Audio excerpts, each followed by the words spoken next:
Hey guys, Sam here, welcoming you back to the Bradford City Road to Glory Career Mode. Today we kick off things against Gillingham, who as you can see sit in 10th position in the League 1. I was about to say Championship, getting ahead of myself. We're 13th at the moment. We need to get a move on and need to get a couple of wins. As you can see, our standard 4-4-2, I'd probably say that that's our strongest side at this point. The first team, I'm still figuring it out. I still need to see who I enjoy playing with the most and who I think is ready for the first team. As you can see today, away against Gillingham, another away game. Not looking for the win necessarily, but a draw is definitely a must away. We don't want to be losing games. We can't be losing games. We cannot be losing pace with the top teams who we know are going to get wins. We know that the top two especially, as well as the whole top six, will be picking up points consistently, and we need to find that consistency if we're going to join them in those top spots. As you can see, Gillingham start, they have a 4-1-3-2 sort of thing. So it's like a 4-4-2, but they're two central midfielders sitting right one behind the other. Morris sitting in more of a defensive role and Loft in the holding role, I guess you could call it. More of a box-to-box, which is very interesting to have it like that. To have one central midfielder, I'm not sure, they'll probably not be as central as it shows. They'll probably be a little bit more free roaming. There's our starting 11, Reed and Not in the middle.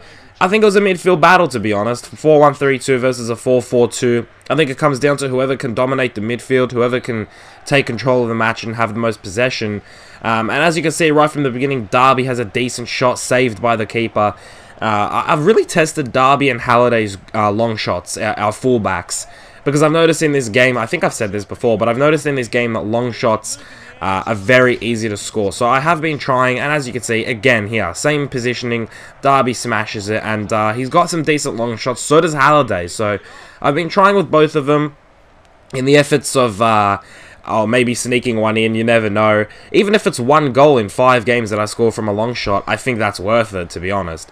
A bit of good passing here from Reed and Not. Reed is an absolute insane player. Halliday goes for the shot. Very comfortable save for the keeper. Gallagher, look how deep he's sitting. Finds Halliday, who finds Isgrove, who sends it in. Clark's there, and his header goes over. He's just kind of rushes that header. I don't know how else to describe that. I think he rushes it a bit. He's panicking because the defender's coming in. And it goes over and the keeper doesn't have to worry. Gallagher here with some lovely feet, some lovely tricks, takes the shot. Again, an easy save for the keeper. The shots are going straight at him or are going off target, so he didn't have much to do. And here Gillingham, with their first real chance, get the goal. McDonald gets the header, and it was absolutely shattering that they scored off pretty much their first clear-cut chance. I wasn't happy that they'd scored because we had been trying, and I mean, our shots weren't clear-cut chances by any means. Those long shots and Clark's header, they weren't clear-cut chances, but they were decent chances, and we weren't putting our chances, we weren't testing the keeper enough, I felt. And then Gillingham go ahead and do this, and the man marking is poor. I believe it's Halliday who's behind him. I'm not sure who's in front of him, but no one's kept up with him, and no one's read him, and he's open for a free header, and McDonald is going to put it in. Every day of the week. An open header, most players will put it away. Here, Gallagher, it nearly falls to Clark, his shot. And the keeper there, I felt, was pretty much tested. I think that was the first shot where we had where the keeper may have slipped up. And Gillingham try and reply with a header at the near post, but Pickford didn't have to worry about him. Marai here, just walking down that right wing, just with his tricks. He's got great ball control, I found, Marai. He doesn't have the most pace, but his ball control is quite good, and he keeps the ball quite well. And as you can see there, 7 shots, 4 on target, and only no goals from it, while they had, I believe, 1 shot on target and they'd scored. I don't know, I wasn't looking at their stats. And we also had 57% possession, so as I've said before, that possession style gameplay, the possession style play is something that I've trying to integrate into Bradford, and that's what it's going to do for us. And as you can see, Clark gets dropped while he's celebrating, but he doesn't care. He's excited that he's got the equaliser in the 75th minute. Great work here from Gallagher. Waits for Clark to run in. Reed all the way in the box, drawing defenders out of the way, and Clark pretty much has an open net to shoot at the keeper, wrong-footed, and he just couldn't even make the dive, and Clark tucks it away, making it 1-1. Little now to Halliday, finds Isgrove. Isgrove is a nice and tidy little player on that right wing or left wing. He is really good. I enjoy him. As you can see, look at that hustling back, but it was the 90th minute, and that was going to be it, 1-1 away to Gillingham. Not the worst result. I was actually pretty happy with that, despite the fact that we dominated. And as you can see, Sam Gallagher got a 7.9 rating, means he gets a vote for the MVP. I believe he got the assist for Clark's goal, and Gallagher was making some really good moves, so I think he deserved the vote there. And then it was a cup game, I believe this is, against Middlesbrough, who are in the championship. So a good test for the boys. We're at home, and we were definitely looking for the win against Middlesbrough because they're a championship team, and this is going to test us, especially if we get the promotion this season into the championship. It'll test us really well and see where our team is right now and how it does against the championship side, and maybe it'll show us what we need to improve and what we need to keep, and what about our game especially is strong. And Middlesbrough, they're not bad at all. They're not a shit team. They're a really good team in the championship. They're that sort of mid-table to upper table, I believe. I could be wrong. It's been a while since I've checked the championship table in real life, but Middlesbrough, last time I checked, were a pretty decent side, so it was going to be a good test. That's what I'm trying to get at. It's going to be a good test. As you can see, 4-4-2. Yeats gets into the team. Kennedy gets into the team. Zoko, Hansen getting into the team.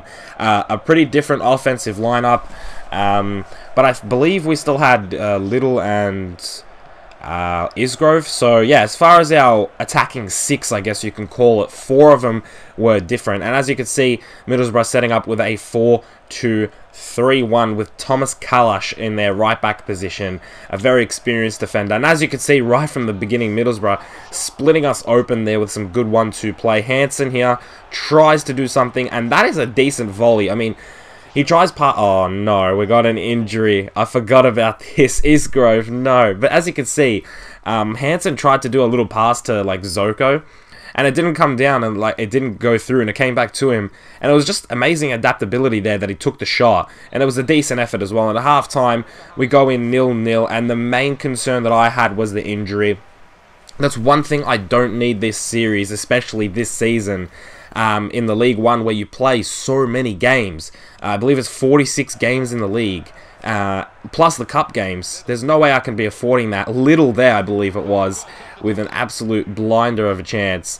Nearly actually got him. As you can see, that's what I've said. The goalkeepers struggle with those long shots sometimes, especially when you're coming in from an angle, like on the corners of the boxes. That's when goalkeepers struggle with those long shots. Zoko here with a bit of pace. He gets through with some trickery. Can Zoko finish it? You know he can. Zoko's been an absolute boss whenever he's playing for us, and he does it here again at home, and the fans are going insane. 74th minute, 1-0 up against Middlesbrough. And this was showing me that we could definitely contend with the championship teams.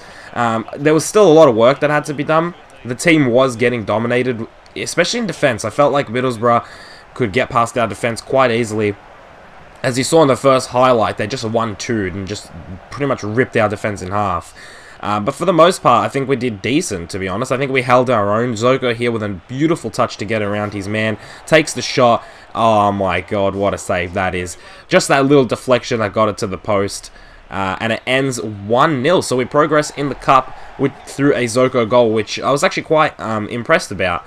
I wasn't expecting it, to be honest. I thought Middlesbrough might have too much on us. But yeah, we finished 1-0 and we beat a championship side. And Zoko himself now gets a vote.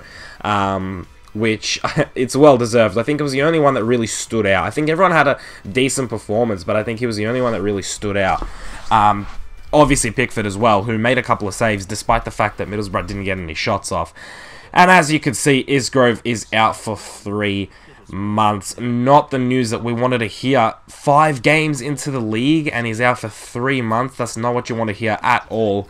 But we had to move forward, and we had a game away to Notts County, and as you can see, Marai and Yeats now back as the starting wingers.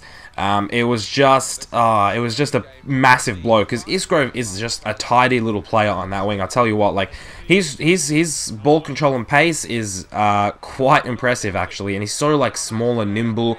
I just really enjoy playing with Lloyd Isgrove. He's probably one of my favorite young players in FIFA, and it was just sad that he would be out for 3 months. I mean, maybe a month, yeah, I could handle, even 2 months, but 3 whole months, you never know. Maybe he'll come back and never hit the heights that he could. Obviously, he's on loan, so it's not as if I've dedicated everything to Lloyd Isgrove, but still, I quite enjoyed him, and I actually was considering signing him. Well, I'm still considering signing him permanently for next season. Especially considering we're going to get promotion money, and he's not the most expensive youngster, so, you know, I was looking forward to testing him out, seeing how he did in a full-on 46-game season, but unfortunately we're not going to be able to do that. So, as you can see, halftime against Notts County and Bradford, obviously it was quite a boring game. 1 shot, 1 on target for them, 2 shots, 2 on target for us, but neither of us were testing each other's goalkeepers, I'll say that. The shots were pretty much at the goalkeeper. And as you can see, Clark here trying to find Gallagher, the big man. And that was probably the best chance of the game so far in the 52nd minute. Gallagher, expecting him to put more of those chances away, more headers. He's a big, big boy. And Clark has been able to pick him out really well, as Gallagher now picks up Clark, who's going to tuck it home. What a finish that is from Clark. And in the 63rd minute, we go 1-0 up away to Notts County, and we were playing some decent football this episode. I mean, what we've done, you know, we haven't done much, but what we've done has been decent. And as you can see, that's just a beautiful run from Clark's. Gallagher and Clark are really starting to link up well. They're really starting to find each other. Like, they sort of know where each other, like, where they are on the field sort of thing. Like, Gallagher doesn't have to find Clark too much. Clark doesn't have to look up and find Gallagher too much. It seems like they're making the runs for each other and trying to make it easy. As you can see again there, Clark to Gallagher, who's got to get past the defender here, which isn't the easiest task. And what a shot that was. Unfortunately, it finds the wrong side of the post, and it ends up as a goal kick. Marai couldn't do anything about it. Yeats here finds Clark, who picks out Gallagher, who lashes at it, and it goes wide. A snatched chance there from Gallagher. He could have done better. He could have taken his time. No one was really pressuring him.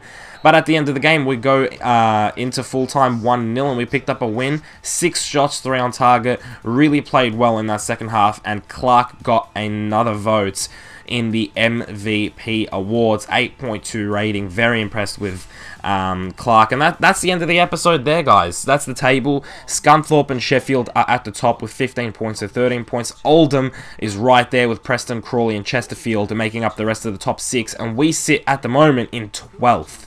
But we're only 3 points away from 5th, so it's very, very tight. It's very early days.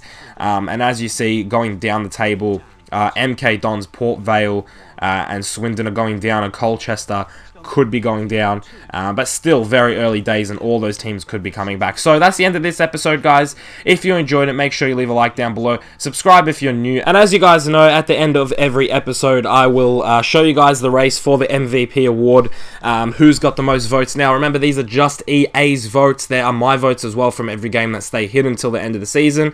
And then I'll reveal who's won the MVP award. The inaugural MVP award for the Bradford City Career Mode. But yeah, that's it from me, guys. As I said before, if you enjoyed the episode, leave a like. If you're new, subscribe, and I'll see you guys in the next one.